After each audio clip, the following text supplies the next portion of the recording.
is now a totally different game. But let me tell you the most dangerous card. If you annoy the Mount Kenya people, and Gachagua leads the people to support Kalonzo Musyoka, game shot. Game shot. Because Kalonzo, they will have an arrangement where the Mount Kenya people agree to have prime minister. And you know we're heading to that powerful prime minister very soon, whether we like it or not. That is a no-brainer. In all these constitutional changes we are talking about, we shall not only introduce a prime minister, but it's going to be a prime minister with some teeth. Okay? Not powerful, not the British prime minister, but some prime minister with some teeth. Almost like what Raila was with Kibaki. If the Mount Kenya people decide they want Kalonzo to run, and Aluya to be running mate, and they to get prime minister, there is no chance either on earth or in heaven that anybody can beat that combination. Nobody. Even through stealing, you cannot, because the Kalonzo votes will be so many that any rigging is not going to be possible. The Kikuyus get annoyed enough, unite under Gachagua, or whoever it is, and agree to back someone like Kalonzo Musyoka, who then takes Aluya as a running mate. And the Kikuyus get the prime minister slot reserved for them, or vice versa. You cannot beat that combination. There's that conversation about including Akamba into Gema community. Yes, that is also part of it. Do you think this is part of the strategizing that is happening, uniting on Kenya, bringing Kamba? There are people who think the Kikuyu or the Gema community can mark time. It is too soon, since Kibaki and Uhuru are there. They know this Uhuru Kalenjin thing is not sitting very pretty with Kenyans. So they may want to have an interlude, to break it. Break the Kikuyu Kalenjin thing by getting another person there.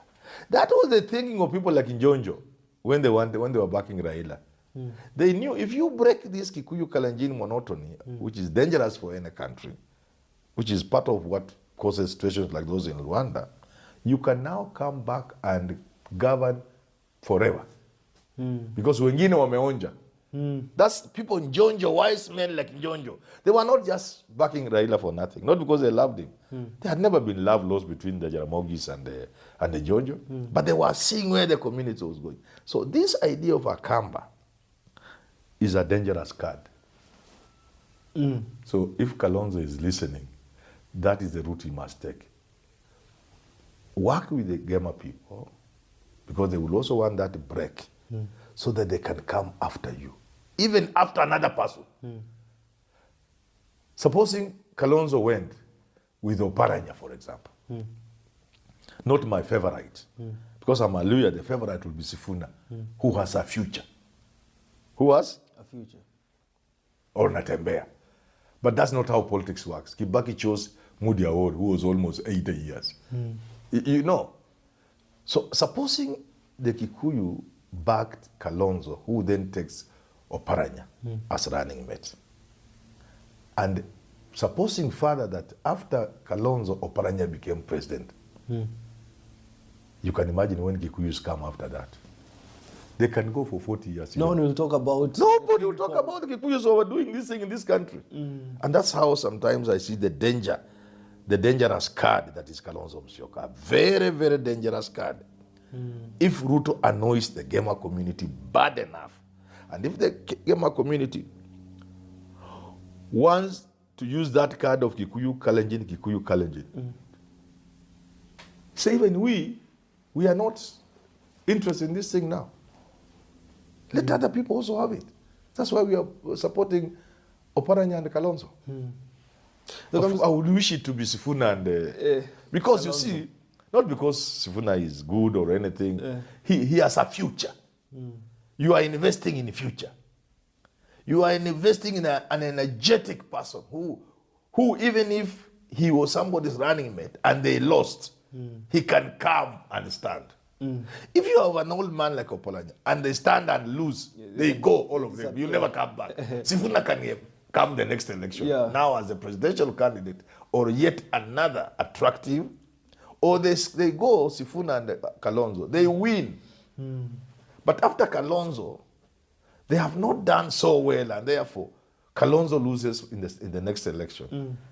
Sifuna can sit the journey for another 5 or 10 years and emerge as a serious presidential candidate. So I would rather we invest, if we are lawyers, in a younger person like Sifuna or Natembeya than in my friends. You know, these are my friends, Eugene Wamalwa and Oparanya. Very close friends of mine, tunakaa tunachapa vitu pamoja. But I'm talking from a deeper level, thinking about the Luhya community.